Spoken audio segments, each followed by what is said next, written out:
오늘부터 다시 당분간 우리 창세기의 말씀을 보려고 합니다. 우리 작년 연말까지 창세기 36장까지 보았는데 우리 지난 시간에 야곱과 그 에서에 관한 이야기들을 한번 살펴보았어요. 야곱이 외삼촌 라반의 집에서 나와서 근 30여 년 동안 그가 따로 생활을 하다가 결국은 형 에서를 만나서 화해를 하게 되고, 에서는 세일산으로 돌아가고 세일 지방으로 돌아가고, 야곱은 다시 그 아버지의 집이 있었던 가나안으로 돌아가게 됐다 하는 말씀을 보았습니다.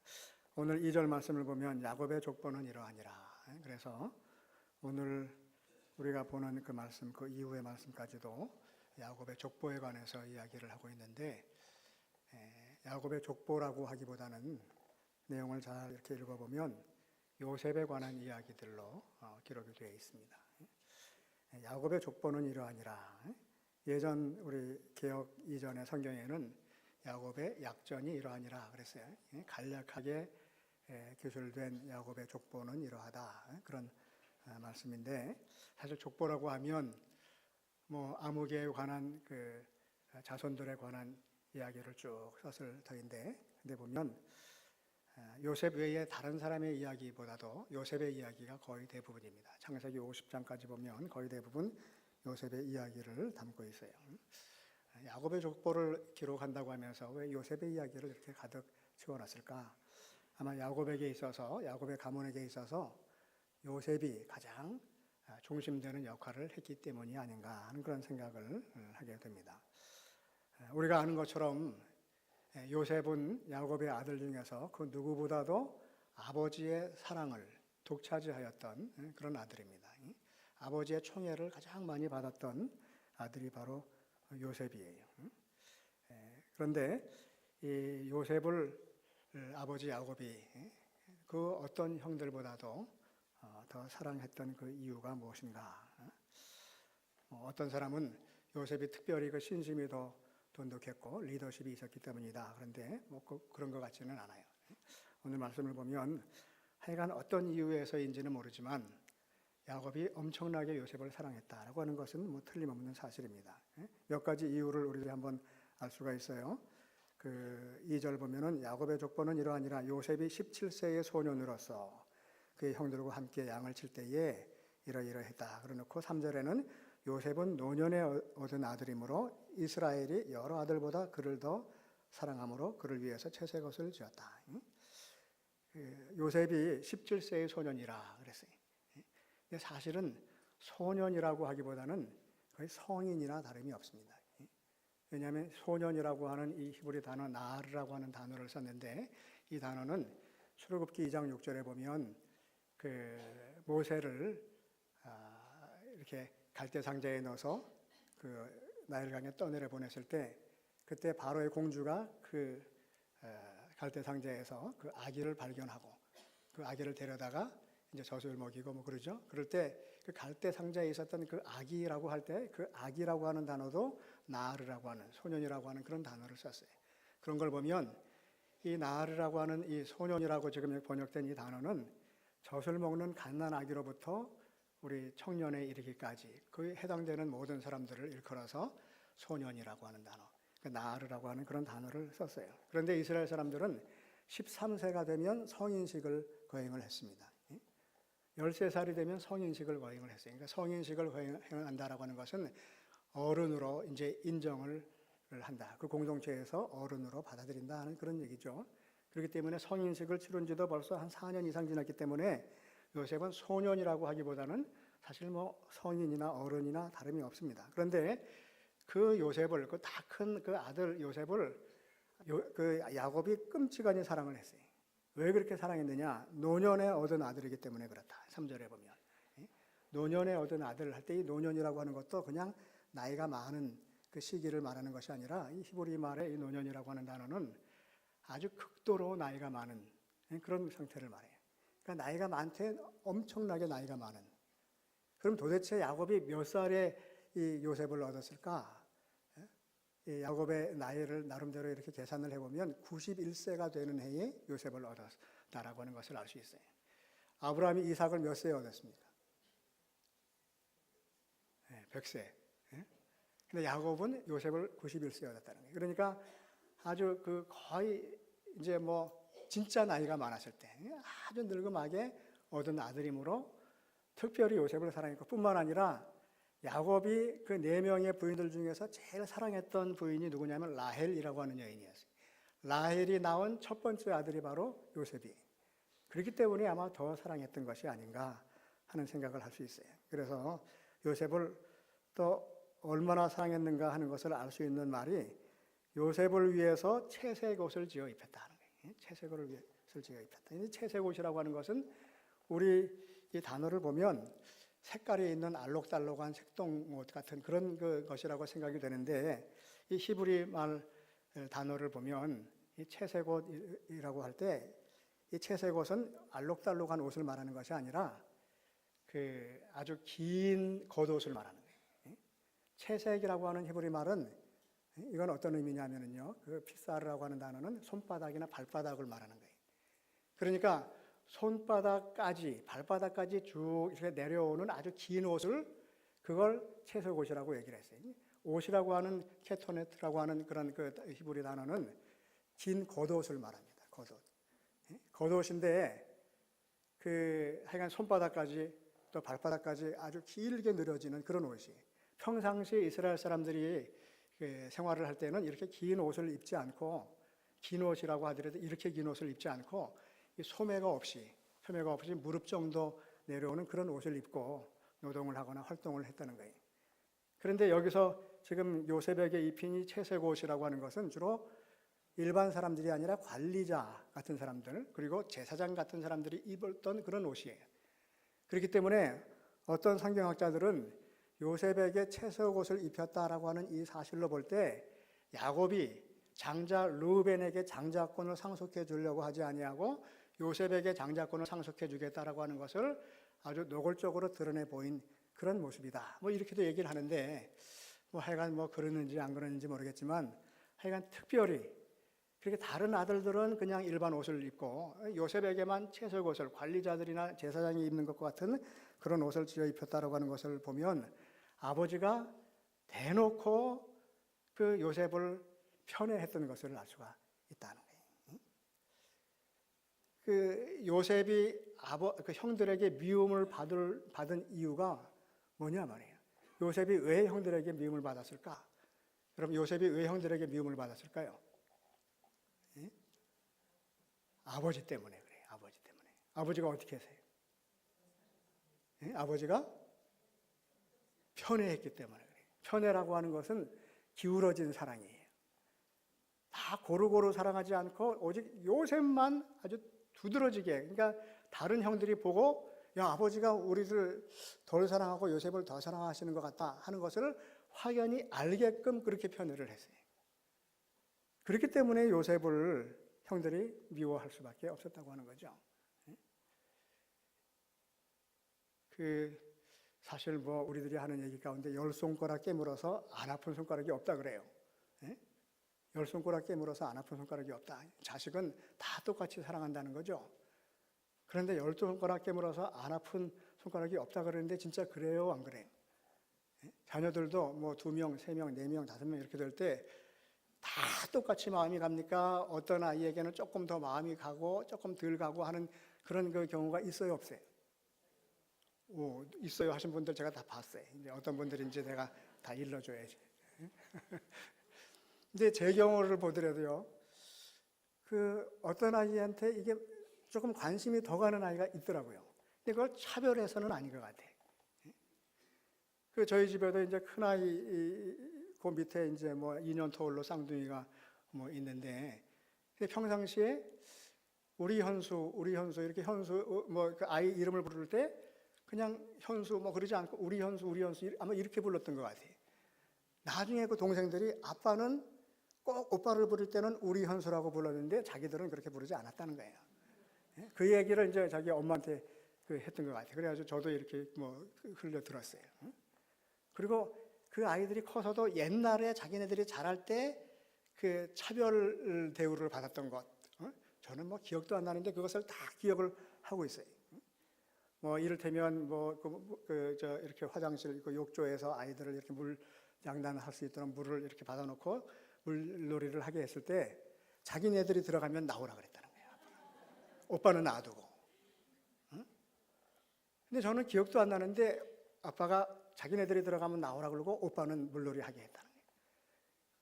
근데 그때 아이들을 차별해서가 아니라 그 조그만 아이들이니까 그래도 오빠는 그래도 어느 정도 그래도 조금 그 큰 아이인데 그 아이들이 들어가가지고 이게 또 다칠까봐 그 염려스러운 마음에서 야 너희들은 들어가지 말고 나와 막 이렇게 얘기했던 것 같아요. 그랬더니 이 아이들이 그게 몇 년이 지나고 10년이 지나도 마음속에 탁 박혀 있었어요. 아빠는 우리들을 이렇게 오빠와 달리 대했다는 거예요. 근데 저는 아직까지 뭐 그 큰 아이나 그 작은 아이들을 갖다 이렇게 달리 대하려고 마음 먹은 적은 한 번도 없는데 제 말투나 행동에서 그 아이들이 아마 그렇게 조금 편애를 하고 있다 아빠가 하는 생각을 했던 것 같아요. 그러니까 부모는 안 그런 것 같지만 아이들은 아주 귀신같이 알아요. 예? 차별하려고 해서 한 건 아니지만 아이들은 그걸 느낀다는 거예요. 그렇게 예민하게 아주 느끼더라고. 그런데 이제 뭐 야곱처럼 옷을 누구에게 따로 입혀주고 뭐 이 정도면은 뭐 그건 아주 대놓고 차별을 하는 거죠. 만약에 저희 집에서 그 오빠한테는 채색옷을 입혀주고 다른 동생들한테는 그냥 그 막옷 입히고 이랬다가는 저는 아마 이 자리에 있지도 못했을 거라. 요즘 아이들이 뭐 그 가만히 있겠어요, 그죠? 하여간 요셉이 진짜 그 야곱이 요셉을 편애를 아주 심하게 했던 것은 그건 사실인 것 같아요. 그렇기 때문에 형들이 요셉을 볼 때 그냥 미운 거죠. 그냥 미운 거예요. 그런데 또 요셉도 미운 짓을 했어요, 보면은. 오늘 말씀을 보면 4절에 보면 그의 형들이 아버지가 형들보다 그를 더 사랑함을 보고 그를 미워하여 그 위에 그 2절 하반절 제가 잘못 2절의 그 하반절에 보면은요. 그가 그들의 잘못을 아버지에게 말하더라. 그는 누구냐면 요셉이 형들의 잘못을 아버지에게 말하더라. 평상시에 이렇게 생활하다가 형들이 먹고 좀 잘못한 거 있으면 요셉이 뽀로로 가가지고 아버지한테 다 이야기를 했다는 거예요. 근데 이 히브리 문법을 보면은요, 형들에게 아버지에게 말하더라라고 했을 때 아버지에게 한 번 말하고 끝난 것이 아니라 그냥 계속해서 끊임없이 말한 거예요. 그 시제가 미완료라고 하는 시제를 썼어요. 그건 뭐냐면은 동작이 계속되는 동작을 나타낼 때 그런 시제를 써요. 근데 형들의 조금 이렇게 뭐 잘못된 것이 있으면 그냥 자기가 이렇게 보고서 저러면 안 되는데 그리고 그냥 자기가 마음속에 담아놓고 있으면 되는데 아마 저처럼 좀 입이 좀 쌌던 것 같아. 가가지고 아빠한테 뽀록 가가지고 달려가서 이야기를 하고 그랬더니 그러니까 형들은 얼마나 믿겠어요. 지금 특별히 사랑을 받는 그것도 미운데 요놈이 그냥 일만 있으면 가가지고 아버지한테 고자질을 하거든. 그러니까 얼마나 믿겠어요. 그런다가 또 채소속 옷도 따로 입혔죠. 그래가지고 형들이 미워했는데 어느 정도 미워했냐면요. 4절에 보면 그 형들이 아버지가 형들보다 그를 더 사랑함을 보고 그를 미워하여 그에게 편안하게 말할 수 없었더라. 이 편안하게 말할 수 없었더라라고 하는 말은 히브리 말에 의하면 지금 우리가 보고 있는 이 말과는 전혀 다른 말이에요. 번역을 좀 잘못했어요. 편안하게 말했다라고 하는 것은 형들이 자기 동생 요셉을 보면서 요셉에게 샬롬이라고 하는 인사를 하는 것조차도 견디지 못할 정도였다는 거예요. 샬롬이라고 하는 인사를 한다라고 하는 것은 그냥 우리가 그 평상시에 만났을 때 안녕하십니까? 뭐 굿모닝 뭐 이렇게 인사하는 것과 같은 그런 평상시의 인사예요. 그런데 여기 보면은 그 히브리 단어에는요, 레 샬롬. 그래가지고 샬롬이 아니다. 샬롬을 하지 않았다 그런 얘기예요. 그러니까 그 자기 동생에게는 평상시에 만나서 야, 요셉 잘 있었니? 하는 인사를 하는 것조차 견디지 못할 정도로 그렇게 미워했다는 거예요. 그러니까 얼마나 미워했겠어요. 그러니까 요셉은 아버지에게 특별한 사랑을 받는 것 때문에 아버지가 요셉을 편애하는 것 때문에 형들에게 미움을 받았어요. 그리고 또 요셉 행동 자체가 또 미움을 받을 일을 했고 가정에서 편애가 만약에 나타나면 부모가 자녀들을 편애하면 그냥 가정에서 조금 시끄럽고 말고 끝나요. 그런데 만약에 공동체 안에서 편애가 이루어진다. 그러면은 이건 조금 심각한 문제예요. 만약에 우리 교회에서 한 목사는 좋아하는 사람이 따로 있더라 말이야. 그리고 키 작은 사람들 좋아하고, 그리고 돈 많은 사람, 부자들 좋아하고, 아주 예쁘게 생긴 사람들 좋아하고 그렇더라. 근데 어느 한두 명이 뭐 그런 생각을 가지면 저 사람이 조금 그 마음에 하여간 섭섭한 게 있어가지고 좀 오해하나 보다 이렇게 생각할 수 있는데 모든 성도들이 다 그렇게 생각을 한다. 그러면 문제가 있죠. 그러면 어떻게 제가 목회를 하겠어요? 한 목사는 부자들 좋아한단 말이에요. 만약에 그런다고 한다면 그러면은 뭐 어떻게 그 목회를 하겠어요? 그러면 그 교회가 시끄러워지는 거예요. 뿐만 아니라 이 교회뿐만 아니라 만약에 이 국가 공동체에서 지도자가 백성들을 똑같이 이렇게 사랑으로 대하지 않고 편애를 한다. 그래도 그것도 또 문제야. 대통령은 빨간색 옷 입은 사람들만 좋아한다. 만약에 그러면은 파란색 옷 입은 사람들은 그러면은 그 마음에 이게 불편함이 있을 거 아니에요. 그 뭐 이를테면은 우리 대통령은 뭐 예를 들면은 뭐 자기와 생각이 좀 비슷한 사람들, 자기와 코드가 맞는 사람들, 이념이 좀 비슷한 사람, 이런 사람들만 좋아하고 다른 사람들에 대해서는 전혀 관심도 없고 오히려 미워하더라. 그러면은 그 공동체 속에서 분열이 일어날 수밖에 없어요. 그렇잖아요. 그러니까 이 지도자의 위치에 있는 사람은 사실 어느 한쪽으로 편향된 모습을 보여서는 곤란하다는 거예요. 그래서 뭐 대통령이나 뭐 이런 그 진짜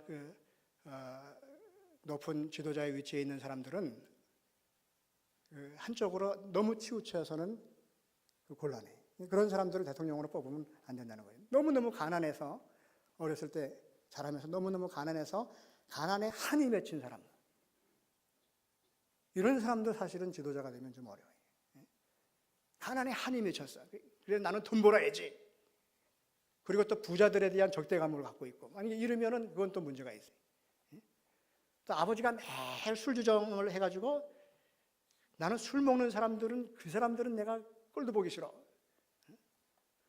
술 먹는 아버지에게 한이 맺힌 사람, 이런 사람도 지도자가 되면 또 좀 어려움이 있겠죠, 그죠? 그리고 어떤 특정한 그 이념을 하여간 옹호하면서 그쪽으로만 너무 그냥 치닫는 그런 그 생각을 가지고 있는 사람도 그 지도자가 돼서는 곤란하다는 거예요. 어쨌든지 간에 가정에서는 가족끼리 조금 그렇게 시끄럽다 끝날 수 있지만 공동체 안에서 노골적인 편애가 일어난다고 하는 것은 그 공동체에 불화를 만들어내고 갈등을 만들어내는 이유가 될 수밖에 없다.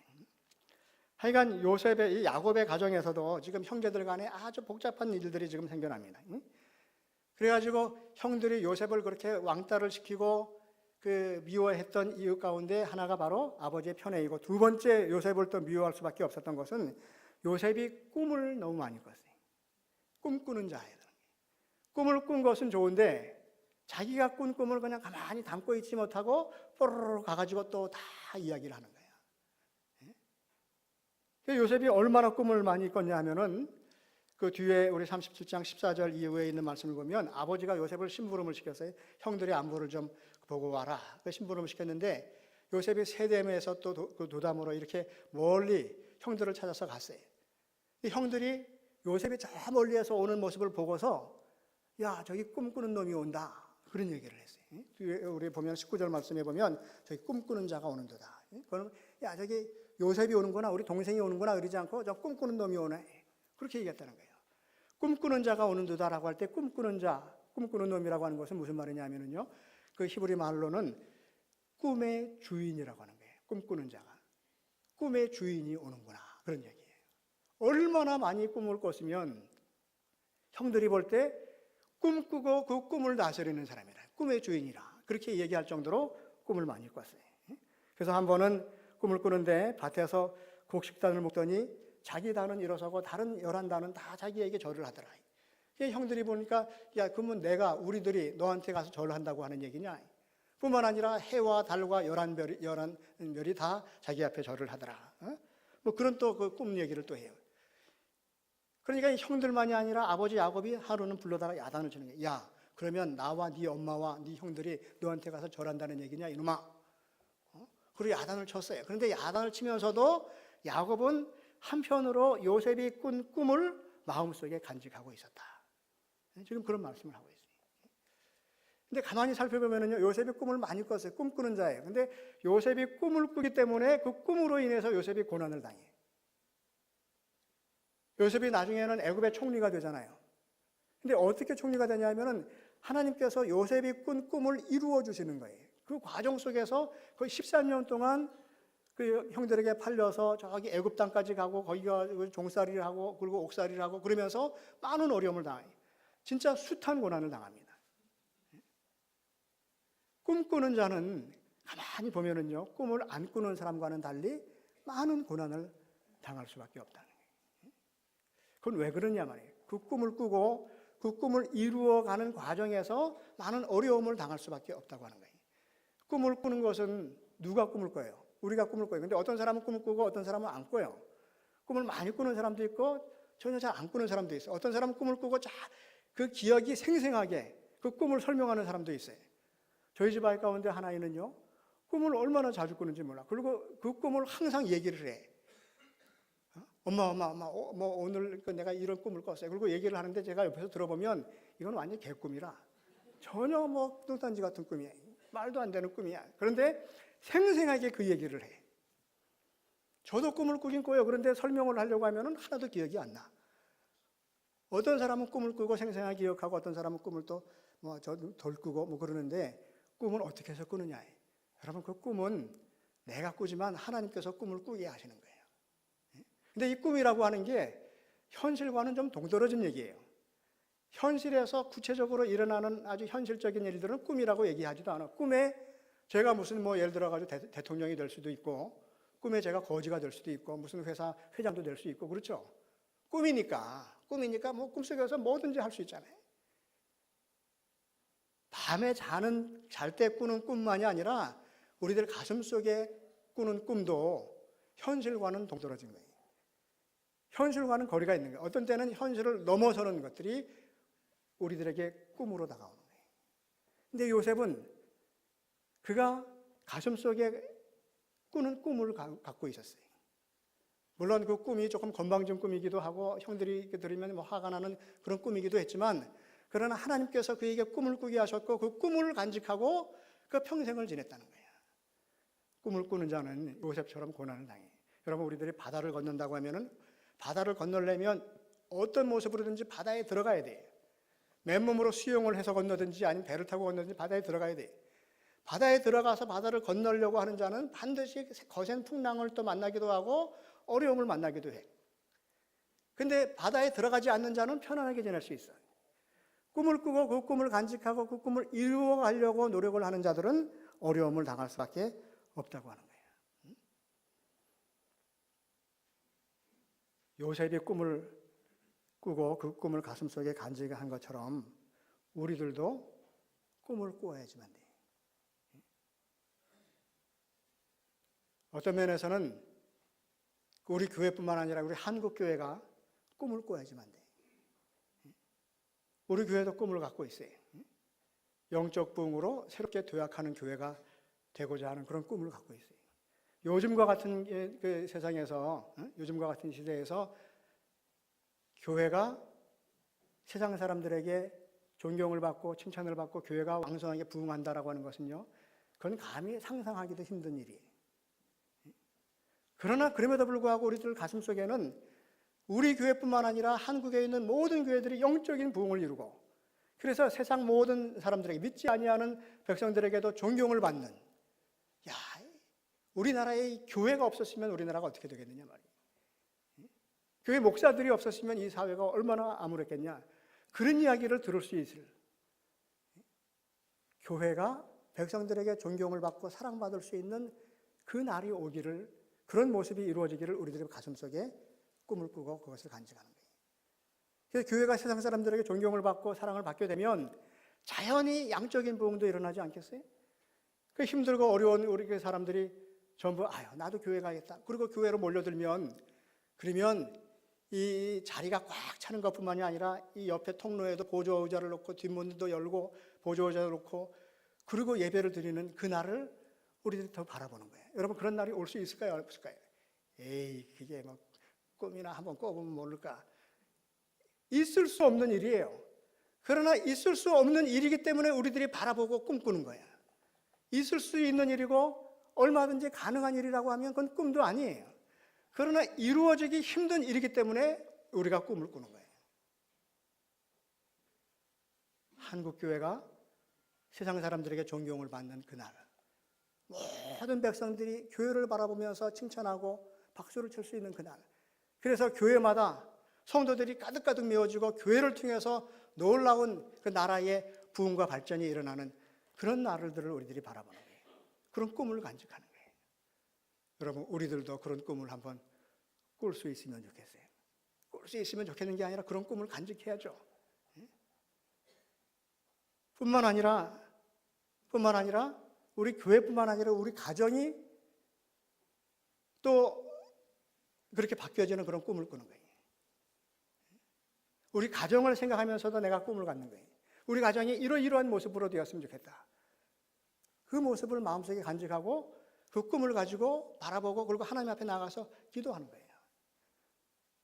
내 자녀들이 이렇게 됐으면 좋겠다. 자녀들을 향해서 우리들이 갖는 꿈이 있잖아요. 그 꿈을 꾸고 그걸 바라보고 또 자녀들을 위해서 기도하는 거예요. 물론 자녀들을 생각할 때는요, 우리 많은 성도들이 다 자녀들을 위해서 기도를 해요. 새벽에 나와서 우리 아이가 이렇게 되기를 원하고, 뭐 출세하기를 원하고, 또 의사가 되기를 원하고, 뭐 하여간 그런 꿈을 꿔요. 의사가 되기를 원하는 꿈을 꾸는 것도 좋아요. 그러나 어떤 의사가 되느냐 말이에요. 내 아들이 의사가 되어서 어떻게 살기를 원하는지 거기까지도 하나님 앞에 우리들이 또 이야기를 할 수 있어야지. 내 가슴 속에 하나님 내 아이는 그 아이가 꿈꾸는 대로 의사가 되기를 원합니다. 그러나 그 아이가 의사가 되어서 많은 사람들에게 기쁨을 주고 희망을 주고 많은 사람들에게 진짜 소망을 줄 수 있는 이러이러한 모습으로 살아가는 의사가 되기를 원합니다. 우리 아이가 출세해서 뭐 회사의 경영자가 되기를 원합니다. 그런데 경영자로 끝나는 것이 아니라 우리 아이가 회사를 경영하면서 많은 사람들에게 큰 기쁨을 주고 유익을 주는 이러이러한 모습으로 살아가는 그런 경영자가 됐으면 좋겠습니다. 그렇게 기도하는 거예요. 바라보는 거예요. 그 꿈을 간직하는 거예요.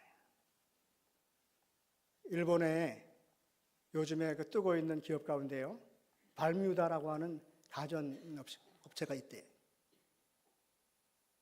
근데 그 가전업계의 애플이라고 불릴 정도로 지금 많은 사람들에게 아주 굉장히 호응을 받는 그런 업체. 그 회사에서 만든 토스터기 하나가 30만 원 이상에 팔린다는 거예요. 발뮤다라고 하는 그 회사 들어본 사람이 있을지 몰라요. 테라오켄이라고 하는 올해 46살 된 이 그 사장이 어떤 사람인가 하면은요, 그 자기가 10살 때 부모님이 이혼을 하고 14살 때 어머니가 무슨 서핑을 하다가 사고로 그 세상을 떠났대. 그러니까 어떻게 보면 조금 불행한 가정에서 자랐어요. 그래서 자라면서 늘 폭주족 같이 이렇게 오토바이 타고 다니고 뭐 그리고 나중에 조금 철들어서는 그 음악하고 록 가수 같이 그러고 다니고 하여간 폭주족으로 그렇게 살았대. 고등학교도 다니다가 17살에 자퇴를 했어요. 고등학교도 나오지 못한 사람이 세상에서 가장 멋진 기업의 오너가 되겠다고 하는 꿈을 꾸면 그러면 사람들이 어떻게 생각을 하겠어요? 에이, 그 저거 학교도 못 나온 놈이 무슨 뭐 어떻게 성공을 할 수 있겠어? 서울대학 나와도 취직하기 어렵다고 하는 이때.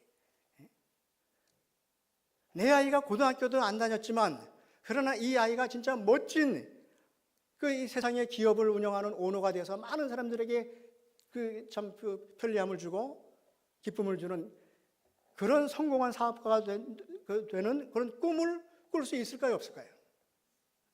고등학교도 못 나왔는데 보니까 테라오켄이라고 하는 그 친구도 그 사람도 17살에 자퇴를 했대. 요셉이 17살에 뭐 사랑을 받았잖아요. 제가 그 기사를 이렇게 읽으면서 우리 아이도 고등학교 자퇴했는데 그러면 우리 아이도 그러면서 그 사람이 하는 얘기가요. 지금은 100명이 넘는 그 직원들과 함께 지금 그 회사를 키우고 있어요. 그 회사에서 만드는 그 토스기는 뭐 이렇게 시들시들해진 빵을 집어넣으면요, 빵이 다시 살아날 정도로 그렇게 빵 맛이 아주 좋게 그렇게 구워진다는 거예요. 그 토스터기를 사용하는 사람들은 와, 이거는 이런 토스터기는 처음이다 말이에요. 조그마한 그 뭔가의 공기청정기 하나가 70만 원이 넘는다는 거예요. 그리고 나름대로 자기가 갖고 있는 디자인의 그 상이 있어요. 그리고 가장 작고 그 아주 심플하게 만들지만 그 제품을 사용하는 모든 사람들이 이제까지 갖지 못했던 기쁨을 가질 수 있도록 그렇게 제품을 만들겠다라고 하는 그런 나름대로의 꿈을 갖고 있어요. 자기가 이미 자기 인생이 이렇게 실패한 것 같지만 기왕 내 인생이 실패한 것 같다고 한다면, 그렇다고 한다면 내가 하고 싶은 걸 한번 해보겠단 말이에요. 그런 각오를 가지고 자기가 나름대로 사업 구상을 하고, 그리고 자기가 나름대로 그것을 하나하나 일구어서 결국 오늘날의 가전업계의 애플이라고 할 정도의 그런 회사를 만들어냈어요. 학교도 다니지 않은 17살 먹은 그 청년이 어떻게 그 일을 감당할 수 있겠어요? 그 부모가 굉장히 자유롭게 키웠던 것 같아요. 공부하라고는 하지 않았지만 그 아버지가 맨날 해밍웨이 책을 갖다 줬대. 맨날 책을 보면서 자랐대. 자기가 음악을 하면서도 사업을 하면서도 늘 책을 들고 다니면서 읽었다는 거예요. 그러면서 자기 나름대로 꿈을 키워간 거예요. 여러분, 고등학교를 안 나왔어도, 중퇴를 했어도, 뭐 중학교도 안 다녔어도, 초등학교도 못 다녔어도 상관없어요. 꿈이 있으면. 현실과는 전혀 동떨어진 이야기지만, 그러나 그 꿈을 내 가슴속에 간직하고 하나님께서 도우시면 얼마든지 우리들은 요셉처럼 꿈을 이루는 자가 될 수가 있어요. 그 사람이 하는 얘기가, 우리의 꿈이 끊어지는 것은 가능성이 없기 때문에 꿈이 끊어지는 것이 아니라 주인인 내가 열정을 잃어버렸을 때 꿈이 무너진다는 거예요. 우리가 꿈을 이루지 못하는 것은 가능성이 없기 때문에, 너무 이루지 힘든 목표이기 때문에 이루지 못하는 것이 아니라 나에게 그 꿈을 이룰 열정이 없기 때문에 꿈을 이루지 못한다는 거예요. 하나님께서 하나님의 자녀들에게, 백성들에게 요셉에게처럼 꿈을 주셨어요. 우리들에게도 하나님께서 주신 꿈이 있어요. 우리 교회를 바라보면서, 이 한국의 교회를 바라보면서 우리가 갖는 꿈이 있어요. 그리고 내 가정을 바라보면서, 내 자녀들을 바라보면서 갖는 꿈들이 있잖아요. 그 꿈을 여러분들이 간직하고 바라보셔야 돼요. 그 꿈을 바라보고 거기서 멈추지 아니하고 하나님 앞에 나아가서 그 꿈을 앞에 놓고 기도하는 거예요. 하나님, 내가 이러이러한 꿈이 있습니다. 이 꿈을 하나님께서 이루어 주시기를 바랍니다. 자녀들을 앞에 놓고 꿈을 꾸시길 바랍니다. 모든 부모님들이 뭐 판사 되기를 원하고, 뭐 의사 되기를 원하고, 뭐 회사 사장 되기를 원하는 그런 꿈들은 있어요. 거기서 멈추지 말고 어떤 일을 하는 사장이냐 말이에요. 어떤 일을 하는 의사냐 말이에요. 어떻게 살아가는 판사냐 말이에요. 거기까지도 바라보는 거예요. 그리고 나 혼자만 간직하지 말고 요셉처럼 자꾸 입을 열어야 돼요. 형들은 요셉의 이야기를 듣고, 요셉의 꿈 이야기를 듣고 더욱더 미워하고 시기하였지만, 그러나 아버지는 비록 야단을 쳤지만 그러나 요셉의 그 꿈 이야기를 간직해 두었다는 거예요. 여러분, 우리가 꿈을 꾸면 세상 사람들이 비웃을 수 있어요. 조롱할 수 있어요. 에이, 웃기지 마라. 너 같은 게 그렇게 할 수 있으면 지나가는 개도 하겠다. 그러고 조롱할 수 있어요. 세상 사람들은 조롱할 수 있을지 모르지만 하나님께서는 우리들이 꾸는 꿈을 가슴속에 기억하신다는 거예요. 간직하신다는 거예요. 하나님께서 우리의 꿈을 간직하시는 거예요. 오늘 11절 말씀처럼 그의 형들은 시기하되 그의 아버지는 그 말을 간직해 두었더라. 간직해 두었다라고 하는 것은요, 그의 기억 속에 깊이 간직했다는 거예요. 우리가 꿈을 꾸고 그 꿈을 바라보고 하나님 앞에 나아가서 기도할 때 하나님께서 우리의 꿈을 하나님의 기억 속에 깊이 간직해 두실 겁니다. 우리 함께 꿈을 꿀 수 있기를 바랍니다. 우리 함께 기도하겠습니다.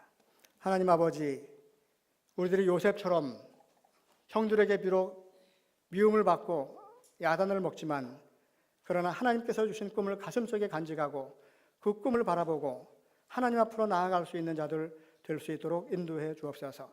지금 한국교회의 모습이 너무나도 부끄럽고 초라합니다. 그러나 하나님께서 우리 한국의 교회에 영적인 부흥을 이루시고 또 그 모습을 통해서 놀라운 일들을 행하실 것을 저희들이 믿습니다.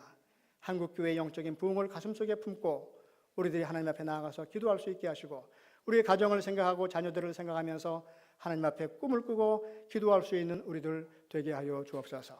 우리 주 예수 그리스도의 이름으로 기도하옵나이다.